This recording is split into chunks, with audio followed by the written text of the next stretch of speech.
Baik, jam 7 kita selesai. Saya diingatkan kalau jam 7 belum selesai juga ya. Ini tinggal 2 slide, tinggal 2 slide. Yang satu bahas income, yang satu bahas expense, harusnya jauh lebih cepat ya. Bisa jadi kita ketemu lagi dengan materi perpajakan dan PPh badan, tapi saya janji melihatnya dari sisi berbeda ya, melihatnya dari sisi berbeda. Karena mau nggak mau memang ini harus tetap dibahas, harus tetap dilihat sebagai bagian dari cara kita memahami income maupun expenditure dalam pajak. Nah, ini definisinya income di akuntansi komersial ya. Dalam satu periode tertentu, kalau kita pakai tahun kalender, dalam satu tahun kalender, ya, itu ada kenaikan manfaat ekonomi. Bentuknya apa? Pemasukan atau penambahan aset, jadi asetnya nambah, atau liability-nya turun. Jadi aset sama dengan equity plus liability kan. Ya. Kalau equity-nya mau naik, pilihannya dua.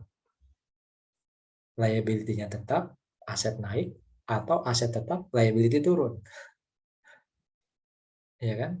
Supaya equity naik.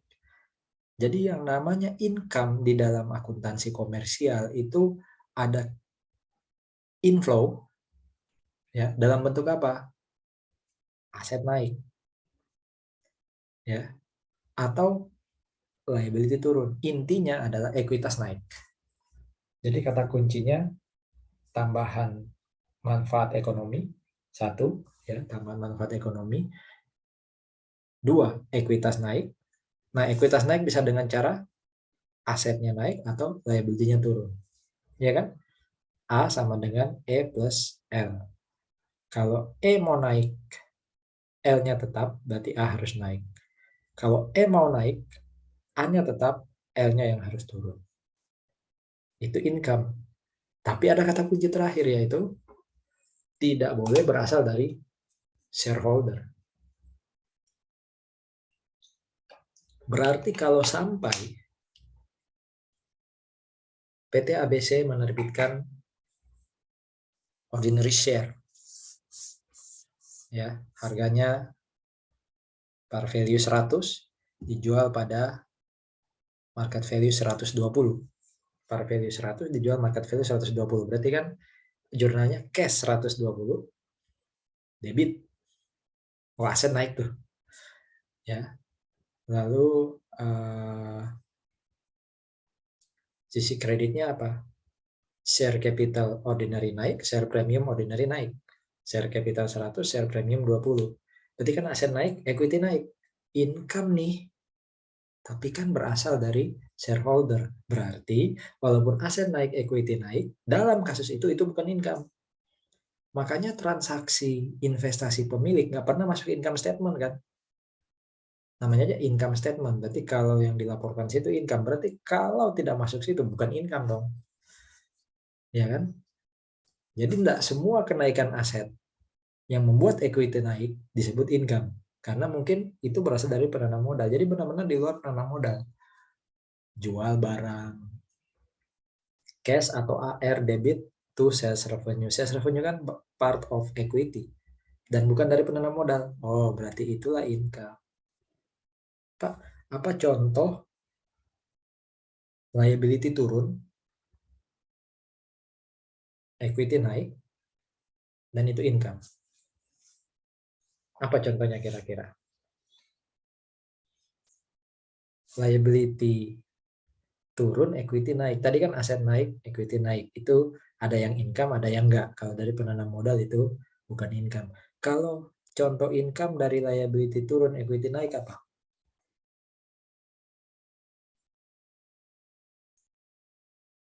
Amanda, ada Amanda di sini ya. Amanda KJY. Saya lupa 2019 nih. Saya ingat Amanda kan ikut lomba bareng Lawrence. Amanda, kamu di sana? Ya, Pak. Nah, apa kira-kira contoh, Amanda? Liability turun, equity naik, dan itu income.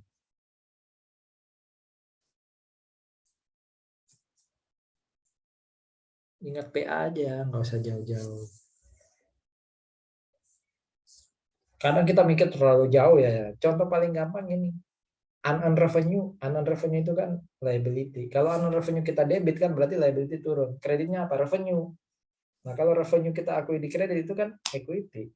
Itu income. Ya. Anda masih ingat 14 Februari, nggak fokus ke sini. Ya itu ya, income menurut komersial. Ya. Nah, income sendiri di komersial masih itu dibagi jadi dua. Ada revenue, ada gain. Nah, bagaimana membedakan revenue dan gain? Nah, ini saya berikan slide-nya kan saya kirim tadi ya. Bisa dilihat dari kegiatan usaha yang utama dan frekuensi. Kalau dari utama dan sering kita terima itu biasanya disebut revenue. Tapi kalau dari sesuatu yang bukan dari core business dan jarang kita dapat biasanya gain. Nah, ini juga yang kemudian ya harus diingat-ingat sebenarnya. Kalau saya dapat interest selama saya bukan perusahaan jasa keuangan, harusnya itu bukan interest revenue. Kita kan terlalu sering bahkan sampai AKM 2 ya. Interest itu interest revenue padahal enggak. Makanya kalau kita dapat interest, itu tempatnya di bawah kan, di financial cost kan. Ya, dividen, kalau kita bisa ngakuin dividen revenue, harusnya dia nggak masuk sebagai revenue, itu dividen income. Bahkan kalau mau ngakui sebagai dividend gain juga oke. Ya, ya oke, makanya akhirnya praktek akuntansi dijembatani dengan kata-kata other income atau other revenue. Ya. Intinya gini, yang berhak paling atas sebagai revenue itu hanya sales atau service revenue. Sales atau service revenue, tergantung kita dagang atau jasa, pabrik, dagang atau jasa. Kalau kita jasa keuangan, ya interest kita jadi revenue paling atas. Yang lain selain core business tadi itu masuk di other income. Kalau mau ditulis sebagai revenue silakan ya, tapi secara konsep dia kurang pas, salah, ya salah. Itu ya. Atau bisa lihat juga dari Jadi sudah terjawab semua sebenarnya dari sini ya. Itu masuk di core business kah? Sumbernya dari core business atau bukan? Sifatnya kayak apa? Ya. Nah, biasanya kalau kita dapat income karena kita melepas aset, itu sudah pasti gain. Ya, itu sudah pasti gain. Itu income di komersial. Bagaimana dengan ini ada lagi nih macam-macamnya nih perbandingannya kapan itu income, kapan itu revenue, kapan itu gain. Ya, bisa dilihat ya. Nah, income di akuntansi komersial bisa dihitung dengan dua pendekatan. Ya, ini bagian dari teori akuntansi sih. Ya, bisa dihitung dengan dua pendekatan. Ada pendekatan pertama yang namanya transaction approach. Kalau transaction approach itu berarti kita dapat hitungan income dari income statement. Ya tinggal dihitung aja revenue kurangi expense.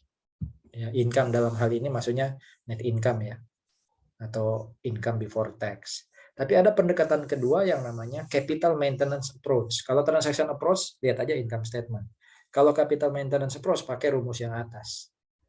Ya, kadangkala kita nggak bisa ngitung income secara langsung, karena kita nggak punya informasi revenue dan expense. Nah, caranya apa? Modal awal kurangi modal akhir, tambahkan dengan investasi pemilik, kurangi dengan tambahkan dengan dividen, kurangi dengan investasi kepada pemilik. Ya, itu cara lain untuk menemukan angka income selain pakai transaction approach. Itu konsep komersial. Ya, itu konsep komersial. Bagaimana dengan fiskal atau pajak? Kalau pajak sendiri mendefinisikan income atau penghasilan, namanya kan UPPH ya. Berarti kita melihatnya dari konteks PPH pasti ya. Penghasilan atau income adalah tambahan kemampuan ekonomis. Tambahan kemampuan ekonomis itu kayak tadi ya, yang ada di akuntansi ya. Ada kenaikan manfaat ekonomi. Mirip ya, tambahan kemampuan ekonomi dengan kenaikan manfaat ekonomi. Tapi gampangannya gini, kalau yang lalu saya segini aset saya, sekarang naik aset saya, maka selisih antara yang awal dan akhir ini, ada selisih ya, sebesar mulut saya, itu income. Kalau ikut definisi pertama. Ya, makanya kalau awalnya aset saya 10, sekarang aset saya 12, karena ada tambahan 2, tapi saya dapatnya dari warisan, itu income loh. Laporkan sumbernya dari warisan. Jangan sampai aset saya 10 tahun lalu di SPT, sekarang 12, tapi saya nggak ngisi di kolom penghasilan yang bukan objek pajak. Ya. Saya hanya ngisi penghasilan yang normal selain yang bukan objek. Akhirnya sama orang pajak setelah diteliti, loh ini ada kenaikan aset, tapi kok penghasilannya nggak sebanyak kenaikan aset. Tak pajakin lah. Padahal sebenarnya dia dapatnya dari warisan. Dari sumbangan yang bukan objek pajak berarti. Ya. Pak, kalau kayak gitu perlu ikut PPS nggak sih? Ya, dia dapat asetnya nambah, tapi dari sesuatu yang bukan objek. Dia hanya lupa lapor. Cukup pembetulan atau PPS. Saudara-saudara, ini agak lompat sedikit ya isunya. Sebenarnya secara substansi menurut saya nggak perlu PPS, tapi pemerintah secara formal menulis loh, ini bukan teks amnesti loh. Memang PPS ini kayak teks amnesti kedua, tapi bedanya ya di sini sudah diberi judul jelas-jelas pengungkapan pajak secara sukarela. Pengungkapan. Berarti kalau kemarin kita lupa mengungkapkan, itu salah. Walaupun bukan objek, kan tadi saya dapat warisan ya berupa tanah, tanahnya lupa saya masukkan di aset. Waktu kalau tempo hari saya tidak lupa, kan nggak kena pajak. Sekarang karena saya lupa, saya kena pajak. Jadi pajak yang saya harus bayar bukan karena warisan itu objek pajak, tapi karena saya lupa mengungkapkan. Ya. Jadi definisi tambahan kemampuan ekonomis itu adalah selisih antara aset bersih kita sekarang dengan aset bersih kita yang lalu. Nah, lihat apakah selisih aset bersih sekarang dan yang lalu sama dengan income yang kena pajak yang masuk di SPT. Kalau nggak sama, hati-hati. Berarti ada income yang kena PPh final atau income yang bukan objek pajak yang lupa kita laporkan. Ya, itu kesimpulan dari definisi pertama. Yang berikutnya adalah penghasilan adalah tambahan kemampuan ekonomis yang diterima atau diperoleh. Kalau diterima itu cash basis, diperoleh itu yang accrual. Jadi penghasilan walaupun dari accounts receivable tetap harus kena pajak di tahun ketika sales revenue tadi diakui. Nggak nunggu tahun depan. Makanya kan diakui lebih cepat. Kalau yang kuning baik dari Indonesia maupun luar Indonesia. Nah, definisi ini belum dirubah karena kalau dari sini kan seakan-akan kita pakai pendekatan worldwide income. Padahal sekarang dari Undang-Undang Cipta Kerja dan Undang-Undang HPP kita pakainya territorial income. Hanya yang dari Indonesia aja yang perlu dikenakan pajak. Kalau dari luar Indonesia nggak kena. Selama kita nggak punya penghasilan Indonesia ya. Jadi kalau saya murni dapat penghasilan dari luar Indonesia, tidak ada penghasilan dari Indonesia, kan nggak perlu kena pajak di Indonesia. Jadi yang kuning ini sedikit dilanggar sekarang, sudah nggak relevan. Nah, penghasilan itu juga tidak melulu sesuatu yang diinvestasi. Bisa aja kita pakai belanja. Makanya kadang kita beli mobil loh, keluar uang. Kita disurati bayar PPh. Kenapa? Itu tadi. Saya punya uang, tapi uangnya belum saya laporkan jadi penghasilan. Sudah terlanjur saya belikan mobil. Nah, itu tetap kena pajak. Yang paling asik pakai kotak hijau tuh. Dengan nama dan bentuk apapun. Itu pasal karet. Jadi mau Anda namain apapun, Anda tulis tadi ya, penggantian biaya transportasi ke Perancis. Tapi substansinya itu bonus karena berhasil mencapai target. Kena pajak. Karena dianggap income. Nah, masalahnya saudara-saudara, mau dibaca nih definisi income menurut pajak dengan definisi income menurut akuntansi, itu hanya definisi awal aja yang mirip, kenaikan manfaat ekonomi dan tambahan kemampuan ekonomi. Yang lain kok kayaknya nggak bisa disetarakan ya. Jadi bagaimana membedakan definisi income-nya akuntansi dengan definisi income-nya pajak? Nah, jawabannya di sini. Selama akuntansi mengatakan itu income, pajak juga mengatakan itu income. Kalau akuntansi mengatakan setiap investasi pemilik itu bukan income, pajak juga mengatakan itu bukan income. Makanya di pasal 4 ayat 3 kan dikatakan setoran modal untuk penggantian kepemilikan itu bukan income, karena akuntansi mengatakan bukan income. Tapi kalau akuntansi katakan itu income, ya pajak juga bilang income. Loh Pak, kata dosen saya dulu, warisan itu bukan penghasilan. Salah. Warisan itu penghasilan. Mau akuntansi mau pajak. Natura itu bukan penghasilan. Salah. Natura itu penghasilan. Mau akuntansi mau pajak. Terus salah dong dosen saya. Mungkin dia memberi istilah yang kurang tepat. Warisan itu penghasilan menurut pajak. Tapi ya ada perbedaan. Khususnya perbedaan pengenaan PPh-nya. Ya. Bisa jadi juga perbedaan kapan mencatat sebagai income-nya. Jadi gitu ya. Kalau akuntansi ngomong itu income, pajak juga ngomong itu income. Bunga deposito di akhir tahun nggak perlu dihitung ulang Pak pajaknya. Berarti kan bunga deposito bukan penghasilan. Ngawur, itu penghasilan kena PPh final. Jangan mentang-mentang di akhir tahun nggak perlu digabung, bukan income. Salah. Itu income kan? Wong kena income tax. Ya. Jadi ada 4 kelompok income di pajak yang dibedakan berdasarkan saat pengakuan atau saat dikenakan PPh. Tapi mereka semua income. Ya, ada income yang dikenakan saat diterima. Contohnya gaji yang bawah ya. Saya dapat gaji langsung hari itu dipotong PPh. Itu income dikenakan saat saya terima atau saya peroleh. Ya. Ini contoh income PPh yang dikenakan waktu income diterima atau diperoleh. Ada yang dikenakannya di akhir tahun. Berarti waktu saya dapat belum kena PPh. Contohnya apa? Jual barang. Anda jual barang emang sama pembeli dipotong. Kecuali jual barang ke pemerintah ya. Itu agak berbeda. Berarti jual barang ke pemerintah masuk di yang ini ya. Kelompok pertama ya. Dikenakan waktu diterima atau diperoleh.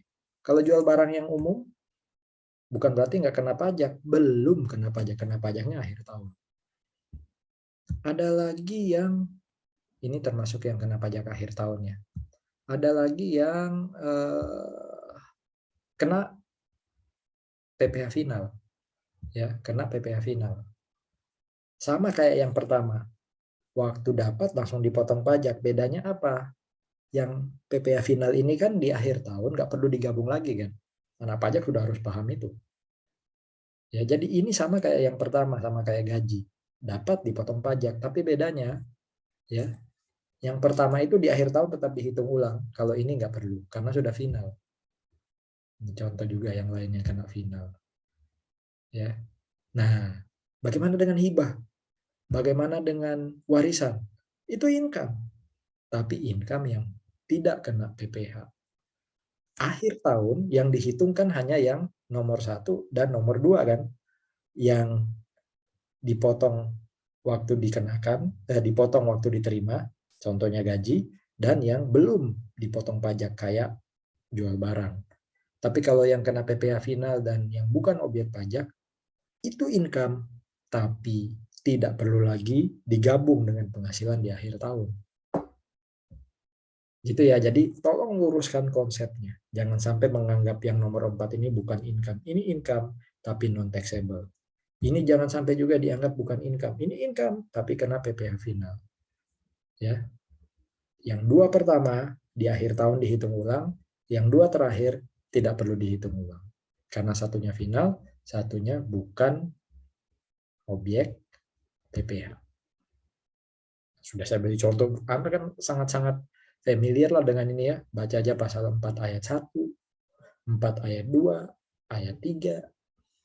Ayat 3 itu negatif listnya. Berarti di luar itu bisa jadi income yang kena PPh atau belum kena PPh. Nah, yang 4 ayat 2 itu sudah pasti kena PPh final. 4 ayat 1 itu cuma contoh. Jangan dihafalin 4 ayat 1. Yang dihafalin itu 4 ayat 2 dan ayat 3. Di luar itu pasti 4 ayat 1. Walaupun tidak disebut, tapi dia masuk kelompok 4 ayat 1. Ya. Jadi seperti ini memahami income. Saya tidak banyak, karena saya sudah kasih slide-nya, bisa dibaca dan Anda bisa pisah-pisahin ya. Berarti yang masuk di kelompok pertama itu 4 ayat 1. Masuk di kelompok kedua itu juga 4 ayat 1. Tapi yang masuk kelompok final 4 ayat 2. Yang masuk non-taxable itu 4 ayat 3. Di akhir tahun yang dihitung ulang hanya kelompok 1 dan 2. 3 dan 4 nggak perlu. 3 karena sudah final, 4 karena bukan objek PPh. Tapi 4-4-nya mereka adalah income. Ya. Nah, yang perlu diingat-ingat juga masalah sumber ya. Ini adalah sumber penghasilan. Jadi secara tidak langsung saya sudah menegaskan atau meluruskan definisi income di pajak bahwa tidak ada yang namanya bukan penghasilan. Semua penghasilan, tapi dibagi menjadi kapan dikenakan. Kalau ini berdasarkan sumber. Ada yang dari pekerjaan, ada yang dari usaha atau pekerjaan bebas, ada yang dari investasi atau modal, ada yang lain-lain yang tidak masuk di sini. Oke. Yang berikutnya kita bicara soal expenditure atau pengeluaran. Nah, ini expenditure-nya akuntansi. Akuntansi itu punya 2 tipe expenditure. Yang pertama adalah pengeluaran yang jadi aset. Itu yang disebut cost atau capital expenditure. Jadi ketika saya keluarkan uang untuk membeli atau mengeluarkan sesuatu tadi, itu tidak langsung jadi expense. Tidak langsung masuk income statement, tapi jadi aset dulu. Itu disebut capital expenditure. Contohnya beli mesin. Equipment to cash. Equipment kan masuk di financial position, nggak income statement. Kapan dia jadi expense? Kalau dia disusutkan. Tapi kalau saya bayar gaji, itu langsung masuk ke income statement. Itu yang disebut revenue expenditure. Jadi pengeluaran itu ada 2. Satu cost, capital expenditure. Satu expense, revenue expenditure. Cost itu ini ya, capital expenditure dan revenue expenditure. Bagaimana membedakannya? Nah, ini saya berikan sifat-sifat pembedanya. Biasanya kalau dari cara melaporkan atau menyajikan, saya sepertinya butuh tambahan sekitar 10 menit ya. Cara menyajikan, satunya di financial position, satunya di income statement. Ya. Kalau dari cara besaran atau nominal, biasanya kalau nominalnya besar, itu masuk di capital expenditure. Kalau kecil, dia revenue expenditure. Ada juga yang disebut revenue expenditure adalah capital yang sudah expired. Kayak penyusutan itu kan, awalnya capital expenditure, tapi kalau dia 1 tahun lewat expired, jadilah dia revenue expenditure. Ya. Tapi ada juga yang nominalnya kecil. Ya, masa manfaatnya panjang. Kayak beli kalkulator, saya sering kasih contoh, itu 10.000 atau 100.000 lah harganya. Tapi dari SMP saya pakai sampai kuliah, jangka panjang. Harusnya aset tetap, Pak. Harusnya itu capital expenditure. Tapi karena nominalnya kecil, 100.000 dibanding harta Anda yang triliunan, udah deh nggak signifikan, jadikan expense. Itu cara membedakan antara revenue dan, antara capital expenditure dan revenue expenditure. Nah, revenue expenditure sendiri, ini yang dari AKM ya. Bisa lihat dari jangka waktu, dari berulang atau tidaknya, dari material atau tidaknya, dan di mana dia disajikan. Jadi expenditure atau pengeluaran ada 2, capital yang disebut cost dan revenue yang disebut expense. Nah, expense sendiri dibagi 2 lagi. Ada expense, ada loss. Bagaimana membedakan itu expense atau loss? Mirip kayak kita membedakan revenue dan gain. Berulang nggak? Kalau berulang, expense. Core business enggak? Kalau core business expense. Di luar itu loss. Salary itu expense. Ya. Interest, nah itu core business enggak? Kalau bukan core business harusnya interest loss. Tapi kita terlanjur bilang interestnya interest expense. Ya. Jual aset tetap nilainya di bawah harga pasar. Harga pasarnya di bawah nilai buku. Ya itu sudah pasti loss karena bukan core business. Nah, sekarang bagaimana membedakan antara accounting expenditure dan tax expenditure? Sama kayak income. Kalau di accounting disebut expenditure, maka di tax disebut expenditure. Bedanya atau bagaimana caranya pajak memperlakukan accounting expenditure di-convert jadi tax expenditure, maka semua capital expenditure harus dialokasi. Mirip kayak akuntansi kan? Kalau dibeli mesin, mobil, atau bangunan, masukkan dulu ke aset. Pelan-pelan jadi expense. Bagaimana dengan revenue expenditure atau REVEX? Ya harus jadi expense. Tapi harus terkait dengan 3M. Mendapatkan, menagih, dan memelihara penghasilan. Jadi kalau uang yang saya keluarkan tidak ada kaitannya dengan penghasilan, entah itu untuk mendapatkan, menagih, atau memelihara, walaupun itu REVEX di akuntansi, itu tidak boleh jadi pengurang di pajak. Jadi tetap itu expense. Sama kayak akuntansi ngomong. Tapi tidak boleh jadi pengurang. Jadi tidak ada istilah bukan expense di pajak. Ya. Tidak ada istilah bukan cost di pajak. Dia ikut akuntansi.